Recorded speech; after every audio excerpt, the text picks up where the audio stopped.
नमस्कार, मैं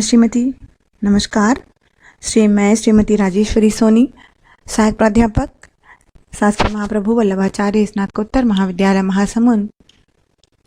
हम बीकॉम भाग 2 के व्यावसायिक सांख्यिकी का प्रश्न पत्र है, उसका इकाई 4 का लगातार अध्ययन कर रहे हैं, जो यूनिट 4 के अंतर्गत आता है, निर्देशांक, जिसको लगातार लेक्चर के माध्यम से समझाया जा रहा है।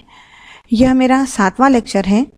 पिछले लेक्चर में हमने पाशे विधि और लास्पेयर विधि और कैले विधि के अंतर्गत निर्देशांकों की गणना का अध्ययन किया है। इस लेक्चर में, लेक्चर नंबर 7 में, हम आगे की विधि, जो कि और भी भारित विधि, निर्देशांकों की गणना करने की और भी विधियां हैं, उसके बारे में हम अध्ययन करेंगे। तो आज का लेक्चर हम शुरू करते हैं। आगे हम देखते हैं कि मार्शल एजवर्थ विधि क्या है। मार्शल एजवर्थ के अंतर्गत, विधि के अंतर्गत, जो आधार वर्ष है और चालू वर्ष है, इनके मात्राओं का जो माध्य होता है, उस माध्य को भार माना जाता है। माध्य के आधार पर जो सूत्र है, उससे गणना की जाती है। तो ये जो सूत्र जो बनता है, ये मुख्य रूप से ये लास्ट में जो कैलकुलेट करके आया है, यह मार्शल एजवर्थ का सूत्र है, जहाँ पे आप देख रहे हैं sigma P1Q0 plus sigma P1Q1 बटे पूरे के बटे होता है sigma P0Q0 plus sigma P0Q1 into 100। अब ये P1 और P0, Q1 और Q0 की गणना आपको करनी होगी। ये प्रश्न में होता है। P1 मतलब चालू वर्ष की कीमत, P0 मतलब आधार वर्ष की कीमत, Q1 यानी कि चालू वर्ष की क्वांटिटी, मात्रा, और Q0 मतलब आधार वर्ष की क्वांटिटी या आधार वर्ष की मात्रा को लिया जाता है। इसके आधार पर हम प्रश्न हल करते हैं। इसके आधार पर हमारा यह प्रश्न है, जो कि मार्शल एजवर्थ विधि के द्वारा ज्ञात की जानी है, जिसमें प्रश्न में आपको दिया गया है, प्रश्न लिखा हुआ है कि वस्तु दी हुई है और आधार वर्ष की कीमत और मात्रा, चालू वर्ष की कीमत और मात्रा, यह प्रश्न में आपको लिखा हुआ है। अब याद रखेंगे, हम आधार वर्ष को 0 मानते हैं, ये दोनों 0 मानेंगे, चालू वर्ष को दोनों को 1 मानेंगे। तो आपको विश्लेषण सारणी इस तरह से बनती है। सबसे पहले वस्तु नोट करेंगे, जो प्रश्न में दिया है आधार वर्ष, उसकी कीमत को नोट करेंगे P0 के नाम से, मात्रा को नोट करेंगे Q0, मात्रा यानी क्वांटिटी, क्वांटिटी यानी Q या 0 यानी आधार। नेक्स्ट, चालू वर्ष की कीमत और मात्रा को नोट करेंगे, तो P फॉर प्राइस, प्राइस मतलब कीमत, 1 यानी कि चालू वर्ष, तो नोट करेंगे हम प्रश्न से। नेक्स्ट, मात्रा, क्वांटिटी यानी मात्रा, और 1 यानी चालू वर्ष, चालू वर्ष की मात्रा को नोट करेंगे, और आपस में चारों को आपस में 4 बार गुणा करेंगे। ये जो चारों मान हैं, उसको गुणा कर करके 4 उत्तर निकालेंगे। जैसे सबसे पहले हमको निकालना है P0 Q0, तो P0 Q0 में इन दोनों का गुणा होना है, P0 इंटू Q0, 6 गुणा 50 बराबर 300, 2 गुणा 100 बराबर 200।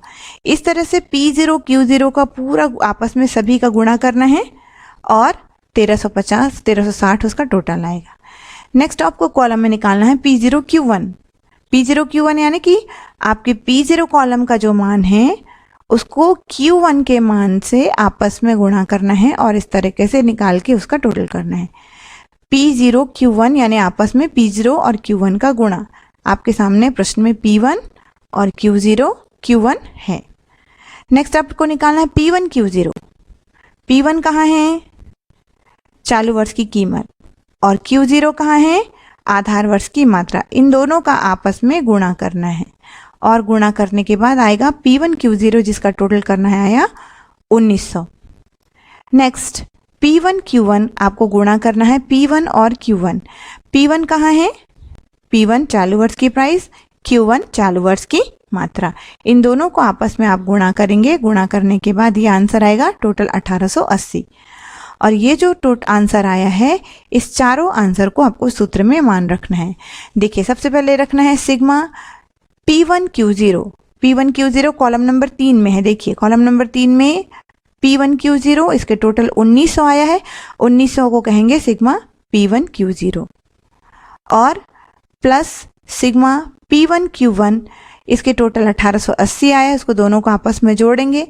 नेक्स्ट P0 Q0 1360 आया है, P0Q1 1360 प्लस 1344, इन दोनों को आपस में नीचे में जोड़ेंगे और आंसर निकालेंगे 139.8, यानी 3780 बटे 2704 गुणित 100 बराबर 139.8। ये जो है आंसर मार्शल एजवर्थ कीमत निर्देशांक की विधि है। नेक्स्ट अगली विधि हम देखते हैं डार्विस पाउले विधि। इस विधि के अंतर्गत लास्पेयर और पासे का जो सूत्र है उसका समांतर माध्य लिया जाता है। जो लास्पेयर की विधि आपने देख चुकी है सॉल्व करके, और पासे की विधि का दोनों के सूत्रों का समांतर माध्य लेकर आपको डार्विस पाउले निर्देशांक की गणना कर सकते हैं, जिसको हम शो करते हैं dp01 से is equal to 1/2 sigma p1q0 बटे sigma p0q0 plus sigma p1q1 बटे सिग्मा p0q1 का आपस में इंटू 100 किया जाता है। इस तरह से गणना करके गुणित 100 किया जाता है। आगे हम इसको सॉल्व करते हैं, एक प्रश्न सॉल्व करते हैं ताकि आपको और अच्छे से समझ में आ जाए। देखिए, निम्न आंकड़ों से डार्विस पाउले रीति द्वारा कीमत निर्देशांकों की रचना कीजिए। आपको 1985 की कीमत और मात्रा दी हुई है और 4 प्रकार की वस्तु हैं ABCD। 85 की कीमत, 85 की मात्रा, 86 की कीमत, 86 की मात्रा। इसको आप नोट करेंगे। जो स्वाभाविक है, जो पूर्व वर्ष होता है उसको आधार मानते हैं यानी 0 मानते हैं। तो 85 की प्राइस P0, 85 की क्वांटिटी Q0, 86 की कीमत P1, 86 की क्वांटिटी Q1 लेकर आपको मान रखने हैं और चारों को आपस में गुणा करना है। आपको सबसे पहले गुणा करना है P1 और Q0 का। P1 कहाँ है? 86 का प्राइस और Q0 85 का मात्रा। इसको आपस में गुणा करके टोटल आया 200। नेक्स्ट P0 Q0, आपका 85 का P0 और 85 का Q0 आपस में सभी को गुणा करेंगे। गुणा करने पर आएगा 16, 50, 56, 38, इसका टोटल करेंगे तो ये आएगा सिग्मा P0 Q0।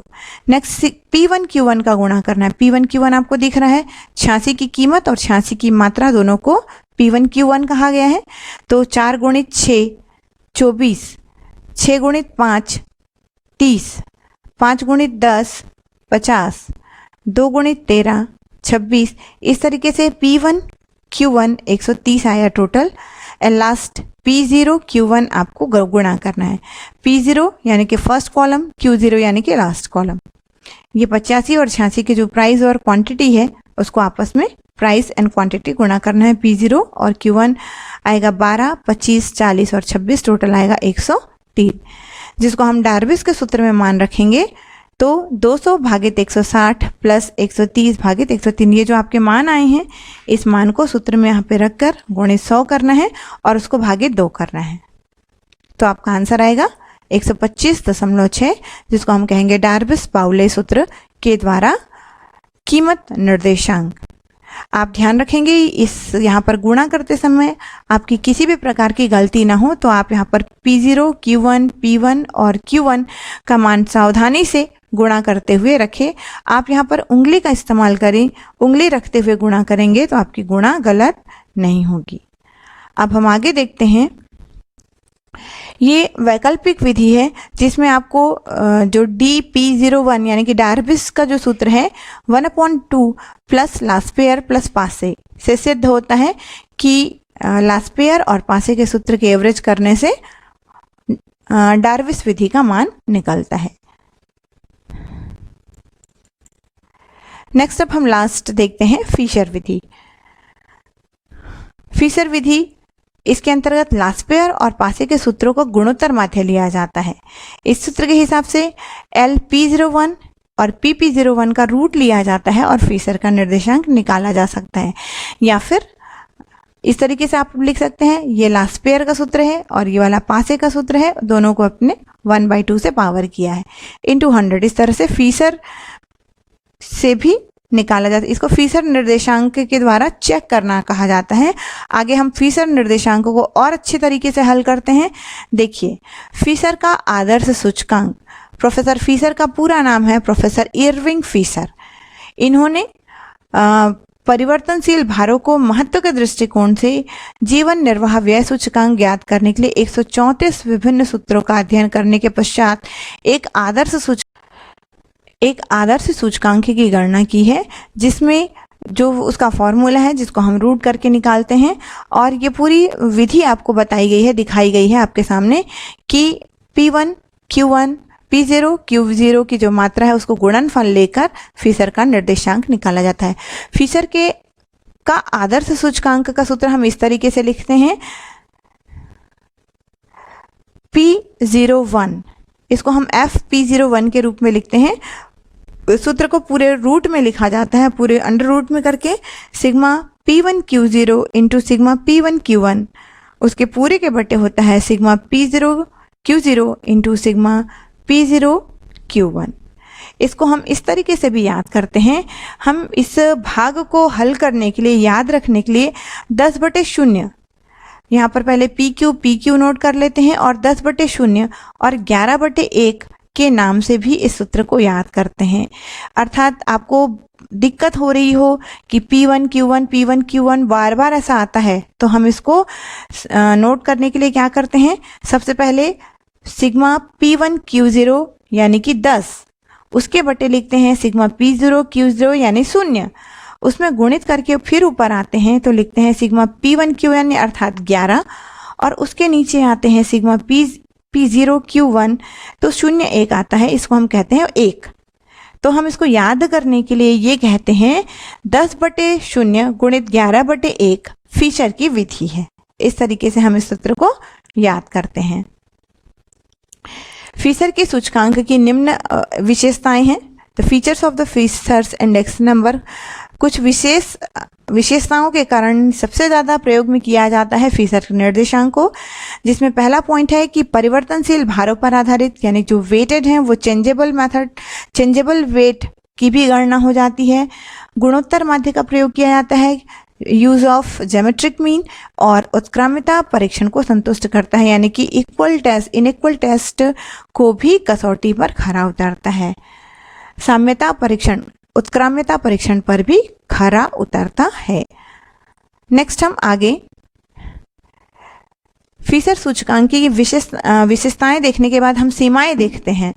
तो प्रोफेसर वॉडिगडन ने कुछ कहा है कि दोनों परिवर्तनशील कारक होते हैं और दोनों को पृथक रखना चाहिए, लेकिन फीसर के सूचकांक में केवल एक ही दोष है। इसकी रचना करने के लिए प्रत्येक वर्ष की वस्तु की मात्रा के समांक चाहिए होते हैं, उसके बिना हम फीसर के निर्देशांक नहीं निकाल सकते हैं। अन्यथा फीसर का निर्देशांक आदर्श सूत्र है और महत्वपूर्ण सूत्र है। अब हम फीसर के निर्देशांकों की गणना करते हैं सूत्र द्वारा। फीसर के और परीक्षा में भी फीसर का आदर्श सूचकांक मुख्य रूप से पूछा जाता है।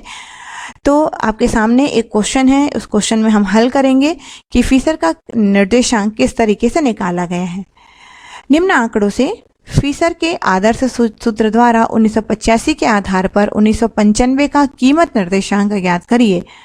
From the following data find out price index number by Fisher ideal formula for 1995 based in 1985। आपको प्रश्न दिया हुआ है, प्रश्न आप देखिए।